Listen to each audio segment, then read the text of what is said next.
মিথ্যা গুজবে আপনারা কান দিবেন না।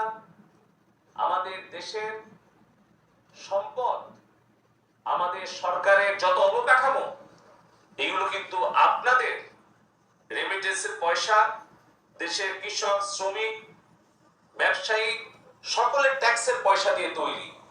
সেতু ভবন যারা ধ্বংস করে, যারা যারা একটি বিকৃত মানসিকতায় আনন্দ করছেন, তাদের জন্য বলি যে পলক কাহাই কইছে যে এই যে সেতু ভবন, এই যে বিআরটি ভবন, এই যে এমুক ভবন, সেমুক ভবন, সরকারি অবকাঠামো সমস্ত কিছু এই জনগণের সম্পদ, সবার সম্পদ।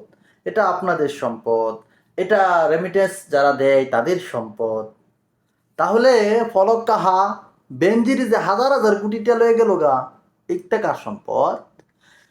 পুলিশের ইসি, ডিসি, মিসি, কেসি, কেসি যা আছে সব অবৈধ সম্পদে ভরপুর। যা খবর আপনার এই দেখায় না আমাদেরকে, ওইগুলা কার সম্পদ কাহা?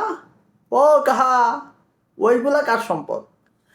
আপনি বলতেছেন প্রবাসীরা, হাত জোর করে প্রবাসীদেরকে বলি, কেন মারলেন এই যে ভাই বারাদারকে, এই যে আমাদের ভাই বোনদেরকে কেন মারলেন? এই গুলি, এই অস্ত্র, এটি তো আমাদের টাকায় কেনা।